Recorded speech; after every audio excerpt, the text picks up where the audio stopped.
Hello दोस्तों, स्वागत है आपका रेलवे की पाठशाला पे। और हमारा जो सीरीज चल रही है उसको कंटिन्यू करते हैं। ये है हमारा part number 47 video railway group D भर्ती 2018 के शिफ्ट वाइज हम साइंस के क्वेश्चन है वो कर रहे हैं। और इस सीरीज में ये है हमारा 10/10/2018 का फर्स्ट शिफ्ट का वीडियो है ये, ठीक है।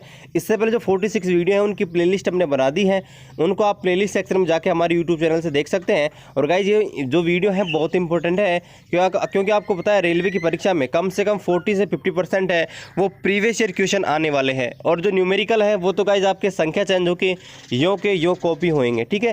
तो आप इस पूरी सीरीज को देखना शुरू से। अभी तक चैनल को सब्सक्राइब नहीं किया है तो चैनल को सब्सक्राइब कर दीजिए और बेल आइकन को दबा दीजिए ताकि हम जैसे ही को अपडेट डालें तो उसका वीडियो आपको मिल जाए। चलिए चलते हैं। अब पहला क्वेश्चन देखते हैं। पहला जो क्वेश्चन है वो ये है कि जी का मान जो होता है, अब देखिए जी क्या होता है, जी होता है गुरुत्वीय उत्तरण।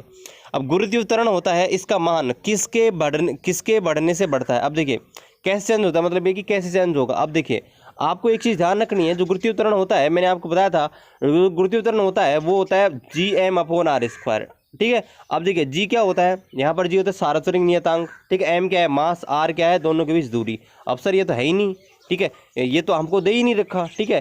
तो इन ऑप्शन में तो ये है नहीं। अब देखिए जब किसी निश्चित हाइट पर, किसी निश्चित ऊंचाई पर जब हम स्थित होते हैं तो गाइज उस स्थिति में जो गुरुत्वीय उत्तरण होता है जी का मान वो आपके होता है GH, यानी कि किसी निश्चित ऊंचाई पर जो गुरुत्वीय उत्तरण होता है उसका मान होता है GH बराबर G1 + H/r², ठीक है। ये इसका फॉर्मूला होता है जब कोई वस्तु किसी निश्चित ऊंचाई पर स्थित होती है तो उसका जो गुरुत्वीय त्वरण होता है उसका फॉर्मूला होता है ये। अब आप इसको देखेंगे अच्छी तरह तो आप पाएंगे कि यहाँ पर देखिए हाइट दी हुई है, तो हाइट में क्या हो रहा है, यहाँ पर जी में भाग लग रहा है एच का, तो एच का मान जितना कम होगा ना वहाँ पर जी का मान उतना ही ज़्यादा होगा। यानी कि ऑप्शन नंबर 4 है इसका राइट आंसर हो जाएगा कि अगर ऊंचाई में कमी करेंगे तो गाइज यहाँ पर जो गुरुत्वीय त्वरण है उसका मान क्या होगा, इंक्रीज होगा, ठीक है। चलिए अगला जो क्वेश्चन है वो ये है कि किसी रबर बैंड को अगर खींचा जाता है, कोई रबर बैंड है, रबर की कोई भी चीज़ आपके पास, तो अगर आप उस रबर बैंड को खींचते हैं तो उसकी कौन सी ऊर्जा है उसमें स्टोर हो जाती है, कौन सी ऊर्जा आपके संग्रहित हो जाती है। अब मैंने आपको बताया था जब किसी वस्तु की स्थिति में चेंज किया जाता है, ठीक है, तो उसमें क्या होता है गाइस, उसकी जो स्थिति है वो चेंज होती है और इसके कारण उसकी स्थितिज ऊर्जा में आपकी वृद्धि होती है। गाइस हमेशा ध्यान रखना, जब किसी वस्तु की स्थितिज ऊर्जा में चेंज किया जाता है तो उसकी स्थितिज ऊर्जा यानी कि पोटेंशियल एनर्जी है उसमें चेंज होता है। चलिए अगला जो क्वेश्चन है वो ये है कि किसी वस्तु पर लगाया गया बल अगर उसके क्षेत्रफल से कम है, ठीक है, यदि किसी वस्तु पर जो बल है वो हमने लगाया है और उसका क्षेत्रफल क्या है, कम है, उसका एरिया अगर कम है तो दाब होगा वो कितना होगा। अब देखिए दाब जो होता है प्रेशर होता है वो होता है आपके दाब बराबर होता है बल बटे क्षेत्रफल, क्या होता है, फोर्स बटे एरिया, बल बटे क्षेत्रफल। अब आपसे ये बोला है कि सर क्षेत्रफल है उसका मान कम है तो सीधी सी बात होगी बल की जो भी वैल्यू होगी इसमें कम का भाग लगेगा, और जब किसी वस्तु का कम का भाग लगता है तो उसका मान क्या होता है गाइस, अधिक होता है, बढ़ता है। तो आपको ध्यान रखना है अगर क्षेत्रफल कम है तो दाब क्या होगा, बढ़ेगा। तो ऑप्शन नंबर आप देखेंगे ऑप्शन नंबर 3 कि अधिक होगा, ये इसका राइट आंसर हो जाएगा। चलिए अगला जो क्वेश्चन है वो ये है कि प्रारंभिक वस्तु पर, वो प्रारंभिक पृथ्वी पर जो वातावरण था वो किसका बना हुआ था, यानी कि जब पृथ्वी पर जीवन नहीं था, बहुत पहले की बात हो रही है, जब शुरुआत में पृथ्वी का निर्माण हुआ था तो पृथ्वी पर कौन कौन सी चीज़ें मौजूद थी। तो देखिए अमोनिया गैस थी, मीथेन गैस थी और H2S हाइड्रोजन सल्फाइड गैस थी, जलवाष्प था, ये उस टाइम पे मौजूद था। और इसकी अलग से थोड़ी दी गई है कि पृथ्वी पर जीवों का विकास कैसे हुआ था, वो हम आपको पढ़ाएंगे तब आपको और डिटेल से वो यहाँ पर पता लगेगा। चलिए अगला क्वेश्चन देखते हैं कि निम्न में से कौन सा एक परमाणु होता है वो बहुपरमाणविक होता है, यानी कि आपके मल्टी एटॉमिक, यानी कि उसकी जो संयोजकता, वो आपके जो आणविकता होती है वो क्या होती है गाइस, ज़्यादा होती है, एक से ज़्यादा होती है। जैसे फास्फोरस है, अब देखिए फास्फोरस जो होता है ना, फास्फोरस नॉर्मली आपके किसके रूप में पाया जाता है, फास्फोरस है P और ये पाया जाता है P4 के रूप में, ठीक है। जो क्लोरीन है वो पाया जाता है Cl2 के रूप में, ठीक है। इसके अलावा अगर बात करें आर्गन, तो आर्गन पाया जाता है Ar के रूप में अकेला, और गंधक होता है वो सल्फर S8 के रूप में पाया जाता है।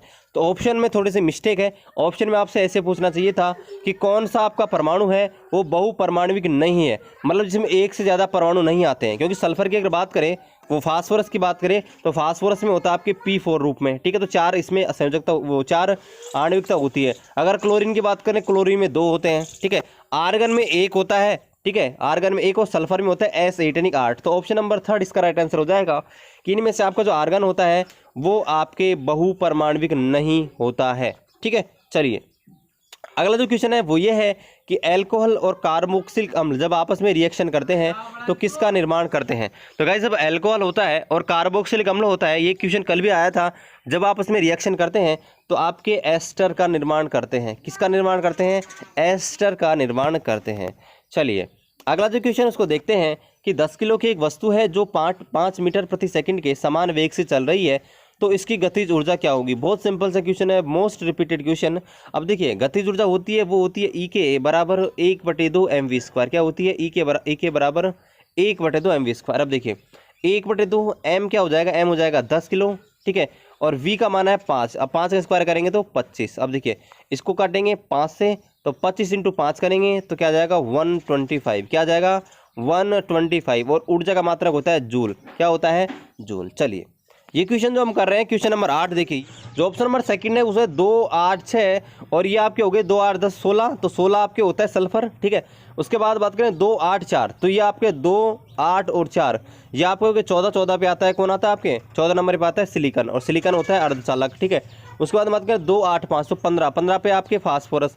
अब देखिए आपको एक चीज़ ध्यान रखनी है कि अगर हम डायरेक्ट बिना परमाणु क्रमांक के भी इस क्वेश्चन को हल कर सकते हैं। कैसे हल करेंगे कि अगर उसका अंतिम इलेक्ट्रॉन विन्यास में 5 6 अगर ये 7 आ रहे हैं, है ना, 4 5 6 7 आ रहे हैं, तो गाइस वो होता है कि अधातु। क्या होता है? नॉर्मली अधातु होता है, ऐसे फिक्स नहीं है, वो उपधातु भी हो सकता है। लेकिन धातुओं का जो इलेक्ट्रॉन विन्यास होता है ना गाइस, वो नॉर्मली होता है, उसके अंतिम कोश में 1 इलेक्ट्रॉन होगा, 2 होंगे या 3 होगा, ठीक है। धातु के अंतिम इलेक्ट्रॉन विन्यास जो होता है गाइस वो होता है 1 2 3 अंतिम इलेक्ट्रॉन विन्यास। तो ऑप्शन नंबर फर्स्ट को आप देखेंगे तो इसके अंतिम कोश में 3 इलेक्ट्रॉन है, इसलिए ये एक धातु का इलेक्ट्रॉनिक विन्यास है। चलिए अगला जो क्वेश्चन है वो ये है कि निम्न में से कौन सा विकल्प सह संयोजक जो गुण है, सह संयोजक यौगिक होते हैं, उनके गुण को प्रदर्शित नहीं करता। तो मैंने आपको सह संयोजक यौगिक जब पढ़ाए थे तो उनकी विशेषता बताई थी कि जिनमें भी सह संयोजक बंध पाया जाता है उनके अंदर गाइस उनके गलनांक क्वथनांक होते हैं कम होते हैं, उनकी ऊष्मा और विद्युत के क्या होते हैं? कुचालक होते हैं, ठीक है। इसके अलावा जल में विलय तथा कार्बनिक विलायकों में, जल में अविलय होते हैं तथा कार्बनिक विलायकों में आपके विलय होते हैं। ये आपके मैंने गुण बताए थे उस टाइम पे, ठीक है। लेकिन यहाँ पर उच्च गलनांक और उच्च क्वथनांक होते हैं, वो आपके आयनिक बंध के होते हैं, सह संयोजक बंध के नहीं होते। तो ऑप्शन नंबर सेकंड इसका राइट आंसर हो जाएगा। चलिए अगला जो क्वेश्चन है वो ये है कि किस वर्ग के प्राणी होते हैं वो अगतिशील होते हैं। यानी कि देखिए जो आपका पोरीफेरा होता है ना, पोरीफेरा, उसमें जो जीव पाए जाते हैं ना वो क्या होते हैं? समुद्र के अंदर पाए जाते हैं, और वे क्या करते हैं? समुद्र के अंदर किसी भी आधार से, किसी भी बेस से वो चिपके रहते हैं, मतलब वहाँ से मूव नहीं होते। तो गाइस इसका राइट आंसर आ जाएगा आपके पोरीफेरा। पोरीफेरा जो जीव जगत होता है उसमें जो भी आपके जीव रखे गए हैं वो आपके समुद्र के अंदर किसी न किसी आधार से टिके हुए होते हैं, मतलब वे गति नहीं करते हैं, नॉन मूवेबल होते हैं, ठीक है। तो यहाँ पर थोड़ा सा ट्रांसलेशन गलत हो गया, नॉन आपके मूवेबल लिखना पड़ेगा, ठीक है, यानी कि एक जगह से दूसरी जगह नहीं जा सकते। चलिए अगला जो क्वेश्चन है ये है कि डाई हाइब्रिड जो क्रॉस होता है, मतलब द्विसंकरण जो होता है, द्विसंकरण में कितने विपर्यासी लक्षण होते हैं? विपर्यासी का मतलब होता है कि अलग अलग आपके लक्षण वाले जो जब आपके पौधे उनमें संकरण कराया जाता है उनको बोलते हैं विपर्यासी लक्षण, मतलब अलग अलग लक्षण वाले।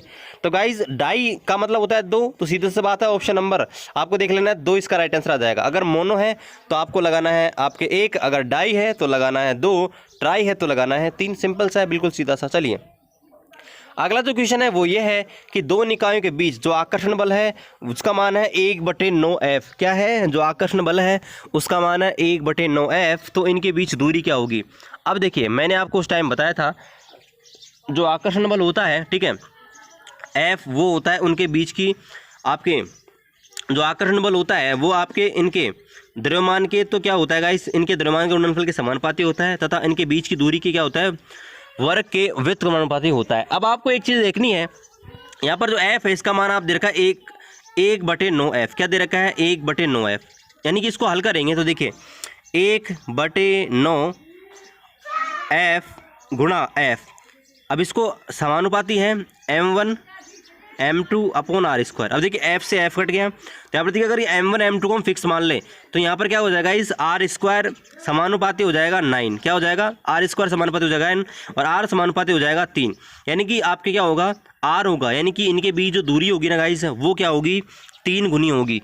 क्या होगी? 3 गुनी होगी। ये इसका राइट आंसर आ जाएगा। चलिए अगला जो क्वेश्चन उसको देखते हैं। देखिए एक वस्तु 6 सेकंड में 20 मीटर की दूरी तथा अगले 4 सेकंड में 30 मीटर की दूरी तय करती है, तो वस्तु की औसत चाल क्या है। अब देखिए जो औसत चाल होती है वो क्या होती है, कुल दूरी बटे कुल समय। क्या होती है, कुल दूरी बटे कुल समय। अब देखिए कुल दूरी क्या है सर, कुल दूरी यहाँ पर है देखिए 20 मीटर और 30 मीटर कितनी होगी 50 मीटर, और टोटल डिस्टेंस क्या है 6 मीटर और 4 मीटर कितनी होगी 10। तो इसको भाग लगाएंगे तो आंसर आ जाएगा 5 मीटर प्रति सेकंड। क्या आ जाएगा आंसर, 5 मीटर प्रति सेकंड। चलिए अगला जो क्वेश्चन है वो ये है कि किसे फादर ऑफ टैक्सोनॉमी के रूप में जाना जाता है। अब मैंने आपको टैक्सोनॉमी है वो बताई थी कि सबसे पहले द्विनाम पद्धति शुरू की गई थी, और वो की थी आपके चार्ल्स, वो आपके की थी कार्ल लीनियस ने। किसने की थी, कार्ल लीनियस ने। इसने क्या किया था, कोई भी आपके जीव होता है, कोई पेड़ पौधे होते हैं, उनका आपके नाम द्विनाम पद्धति दी थी, ठीक है। और मैंने आपको बताया जैसे हमारा नाम होता है, हम जो मानव होते हैं उनका नाम होता है होमोसेपियंस, ठीक है। इसके अलावा जो आम होता है उसका होता है मैंजीफेरा इंडिका। तो ये जो दो नाम पद्धति होती है ये आपकी दी थी कार्ल लीनियस ने, और सबसे पहले इन्होंने दी थी, इसलिए इनको माना जाता है फादर ऑफ टैक्सोनॉमी, ठीक है। यानी कि वर्गीकरण का ये नाम का जो नाम पद्धति थी उसका पिता किसको माना जाता है, जनक किसको माना जाता है, तो ये आपके माना जाता है कार्ल लीनियस को। चलिए अगला क्वेश्चन देखते हैं कि निम्न में से शरीर का सैनिक किसे कहा जाता है, यानी कि शरीर का आर्मी किसे कहा जाता है, सोल्जर किसे कहा जाता है। तो गाइस हमारी जो WBC होती हैं इनको कहा जाता है, क्योंकि WBC होती हैं वो हमारे शरीर में रक्षात्मक जो प्रणाली होती है, यानी कि डिफेंस सिस्टम होता है, डिफेंस सिस्टम होता है उसको संभालती है, यानी कि हमें रोगों से बचाती हैं। बाहर से आने वाले कोई भी हमारे शरीर के अंदर कोई बैक्टीरिया, कोई भी जीवाणु, वायरस प्रवेश करते हैं तो उनसे हमारी रक्षा करती हैं WBC, इसलिए इन्हें बोला जाता है शरीर का सैनिक। चलिए अगला जो क्वेश्चन है वो ये है कि एक वस्तु की स्थितिज ऊर्जा है किसके बढ़ने से बढ़ती है। अब देखिए जो स्थितिज ऊर्जा होती है वो होती है mgh। तो mgh अगर बढ़ाना है तो या तो आप m को बढ़ाइए, g को बढ़ाइए या h को बढ़ाइए। अब देखिए m यानी कि द्रव्यमान को बढ़ाइए, g यानी गुरुत्वीय त्वरण को बढ़ाइए, या हाइट को बढ़ाइए। तो ऑप्शन में देखिए ऑप्शन आपको हाइट दे रखी है, मतलब ऑप्शन नंबर सेकंड इसका राइट आंसर आ जाएगा। मतलब हाइट बढ़ाएंगे तो इसका आपके स्थितिज ऊर्जा भी बढ़ेगा, पोटेंशियल एनर्जी बढ़ेगी। चलिए अगला जो क्वेश्चन है वो ये है कि एक कोइल है, एक कुंडली है, उसका प्रतिरोध आपको दे रखा है 750 ओम है तथा यह 220 वोल्ट के एक स्रोत से जुड़ी हुई है, तो इसमें कितनी धारा बहेगी। अब देखो इसको कम करेंगे ओम के नियम से। अब देखिए आपको दे रखा है यहाँ पर प्रतिरोध का मान, यानी कि आर का मान आपको दे रखा है, आर दे रखा है 750 ओम, तो लिख लिया मैंने। दूसरा आपको दे रखा है वोल्टेज, यानी कि आपके विभवांतर का मान दे रखा है 220। अब देखिए आई का मान जो होगा वो होगा आई बराबर वी अपॉन आर। कैसे, ओम का नियम होता है वी बराबर आई आर, और इससे हम करेंगे तो यहाँ पर देखिए आई का मान निकालेंगे तो आई बराबर हो जाएगा वी अपॉन आर। तो देखिए मान रख दीजिए, वी का मान है 220 और आर का मान है 750, ठीक है। अब इसको हल करना है 22/75, आप इसको हल कर लेना गाइस, आंसर है वो आ जाएगा, ठीक है गाइस। तो 22/75 इसको आप हल करेंगे तो पॉइंट में वैल्यू आएगी, ये इसका राइट आंसर आ जाएगा। चलिए अगला जो क्वेश्चन है वो ये है कि निम्नलिखित में से कौन सा कथन है वो आपके सत्य। स्टेटमेंट आपको दे रखे हैं, आपसे पूछा है कौन सा स्टेटमेंट है वो आपके सत्य है। तो देखिए पहला स्टेटमेंट दे रखा है घनत्व के बारे में, डेंसिटी के बारे में। अब देखिए घनत्व क्या होता है, आपको दे रखा है किसी पदार्थ के प्रति इकाई द्रव्यमान में आयतन में मौजूद द्रव्यमान को घनत्व कहते हैं। यहाँ पर देखिए 2 बार द्रव्यमान लगे, गलत है। किसी पदार्थ के इकाई आयतन में मौजूद द्रव्यमान को घनत्व कहते हैं, ठीक है। The mass present in unit, ठीक है, unit volume of a substance is called density. बिल्कुल सही है, पहला स्टेटमेंट बिल्कुल सही है। दूसरा गतिज ऊर्जा के बारे में बता रखा है कि जब कोई वस्तु गति करती है तो उसमें उत्पन्न ऊर्जा को गतिज ऊर्जा कहते हैं। बिल्कुल सही है, मतलब दोनों ही आपकी स्टेटमेंट हैं वो आपके क्या है सत्य है। तो ऑप्शन नंबर 3 इसका राइट आंसर आ जाएगा कि दोनों ही सत्य हैं। चलिए अगला जो क्वेश्चन है वो ये है कि निम्न में से कौन सा दर्पण है उसको अभिसारी दर्पण भी कहते हैं। अब देखिए अभिसारी दर्पण क्या होता है, ऐसा दर्पण जो आपके प्रकाश की किरणों को एक जगह फोकसित कर देता है, एक जगह केंद्रित कर देता है, उसे बोलते हैं अभिसारी, ठीक है। अब मैंने आपको लेंस है दर्पण करा रखे हैं, आप प्लेलिस्ट में जाएंगे है ना, तो आपको चैप्टर 9 क्लास 10 मिलेगा है ना, उसको आप देख लेना, पूरा आपको सब चीज़ बताइए प्रकाश के बारे में, सारी अपवर्तन परावर्तन और ये प्रतिबिंब का निर्माण ट्रिक से बताइए, तो आप वहाँ से देखेंगे तो आपको और बेहतर समझ आएगा। तो यहाँ पर देखिए जो आपका अभिसारी दर्पण होता है ना, अगर दर्पण की बात करें अभिसारी तो वो होता है आपका अवतल, लेकिन अगर आपसे पूछे कि अभिसारी लेंस कौन सा होता है तो आप उस स्थिति में आपको आंसर लगाना है उत्तल लेंस, ठीक है।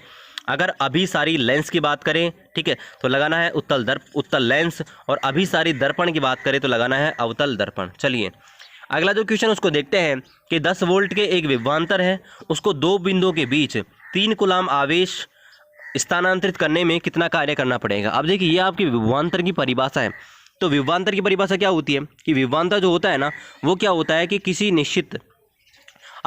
निश्चित विभव को, ठीक है, किसी भी निश्चित विभव को दो बिंदु के बीच लाने में जो किया गया कार्य होता है उसे गाइस बोलते हैं आपके विभवांतर, ठीक है। यानी कि आवेश जो होता है उसको दो बिंदु तक लाने में, स्थानांतरित करने में जो किया गया कार्य होता है उसको बोलते हैं विभवांतर। तो कार्य ज्ञात करें तो कार्य क्या हो जाएगा, विभवांतर इंटू आवेश। तो कार्य होगा W, वो होगा विभवांतर V इंटू आवेश Q, यानी कि W बराबर VQ। अब देखिए V का मान आपको दे रखा है 10 वोल्ट, ठीक है, और Q का मान आपको दे रखा है 3 कूलम, तो इसका आंसर आ जाएगा 30। और W क्या होता है, कार्य, यानी कि इसका आंसर आ जाएगा 30 जूल, इसका राइट आंसर आ जाएगा। चलिए अगला जो क्वेश्चन है वो ये है कि बकरा चूना। अब देखिए बकरा चूना क्या होता है, बकरा चूने का मतलब होता है कि बिना वो आपके भुजा हुआ चूना।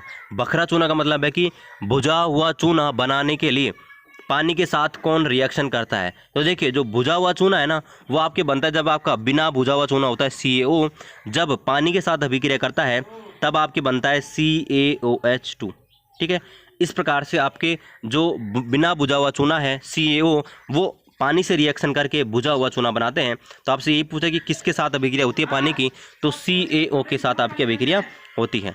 चलिए अगला जो क्वेश्चन है वो ये है कि पानी में घुलने पर कौन सा अम्ल है H+ आयन नहीं देता। तो मैंने आपको जब केमिस्ट्री के अंदर अम्ल क्षार लवण पढ़ाए थे तब आपको बताया 2 प्रकार के अम्ल होते हैं, ठीक है। एक होता है प्रबल अम्ल, एक होता है दुर्बल अम्ल। प्रबल अम्ल ऐसे होते हैं जिनको जली बिली मिलाने पर तुरंत ही H+ आयन दे देते हैं, और उनके एग्जाम्पल भी आपको बताए थे HNO3, H2SO4 और HCl। लेकिन कुछ अम्ल ऐसे होते हैं जो आपके जल में मिलाने पर H+ आयन बहुत लेट देते हैं या देते नहीं है, उन्हें दुर्बल अम्ल बोलते हैं। जैसे कि आपका ऑप्शन नंबर 2 एसिटिक अम्ल, कार्बनिक अम्ल, है ना, ये इसके राइट आंसर हो जाएंगे। तो ऑप्शन नंबर 2 इसका राइट आंसर होगा कि पानी में घुलने पर जो एसिटिक अम्ल होता है वो H+ आयन नहीं देता। चलिए अगला जो क्वेश्चन है वो ये है कि कौन सा एक असंतृप्त हाइड्रोकार्बन होता है। अब देखिए संतृप्त हाइड्रोकार्बन और असंतृप्त हाइड्रोकार्बन क्या होते हैं। संतृप्त इनको सैचुरेटेड बोलते हैं। संतृप्त क्या होते हैं, जिनमें एकल बंध पाया जाता है, और असंतृप्त क्या होते हैं, जिनमें द्विबंध या त्रिबंध पाया जाता है।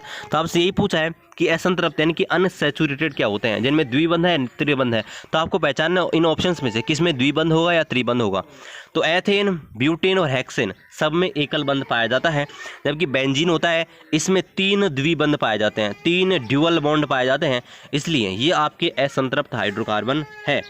चलिए अगला जो क्वेश्चन है वो ये है कि अंतरिक्ष में रहने वाली एक वस्तु है ना, जिसमें गैस और धूल की पूंछ होती है और जिसमें लाखों मील तक फैली हुई होती है, उसे क्या बोला जाता है, ठीक है। तो गाइस इसको बोला जाता है आपके धूमकेतु। जो धूमकेतु होते हैं ना उसमें एक पूंछ वाला सिरा रहता है। तो आपसे यही पूछा है कि अंतरिक्ष में रहने वाली वो वस्तु कौन सी है जिसमें गैस और धूल के कण होते हैं, गैस और धूल से मिलकर बनी हुई होती है, और इसे बोलते हैं धूमकेतु। क्या बोलते हैं, धूमकेतु। अगला जो क्वेश्चन है वो ये है कि CaOH2 यानी कि कैल्शियम हाइड्रोक्साइड होती है, इसका सापेक्षिक द्रव्यमान क्या है, ठीक है। यानी कि CaOH2 होता है, इसका सापेक्षिक घनत्व क्या होता है, वो सापेक्षिक द्रव्यमान क्या होता है ना, यानी कि आपके रिलेटिव मास ऑफ CaOH2। अब देखिए इसको हम कैसे ज्ञात करेंगे। अब देखिए ये ज्ञात करना बिल्कुल सिंपल सा है। कैसे ज्ञात करेंगे, देखिए CaOH2 ज्ञात करना तो पहले कैल्शियम का निकालेंगे। कैल्शियम कितना होता है 40 प्लस OH, O का कितना होता है। अब देखिए इसको मैं और खोल के बताऊँ इस फॉर्मूले को, तो ये फॉर्मूला कुछ इस प्रकार से CaO2 और H2, यानी कि OH का आपके ब्रैकेट लगा के होल ट्वाइस है, इसका मतलब O2 भी है और H2 भी है। तो देखिए Ca इसका लिखेंगे 40 हो गया, ऑक्सीजन का होता है 16। अब 16 कितना है, अकेला है, लेकिन 2 ऑक्सीजन है तो 16 का हो जाएगा 32, ठीक है। प्लस हाइड्रोजन का होता है 1, लेकिन 2 हाइड्रोजन इसलिए हो जाएगा 2। तो 40 प्लस 32 प्लस 2 तो ऐड करेंगे तो कितना हो जाएगा 74। कितना हो जाएगा 74, यानी कि ऑप्शन नंबर 2। चलिए लास्ट क्वेश्चन देखते हैं कि एक समतल दर्पण होता है, उससे बनने वाला जो प्रतिबिंब होता है, उससे बनने वाली छवि होती है, वो कैसी होती है।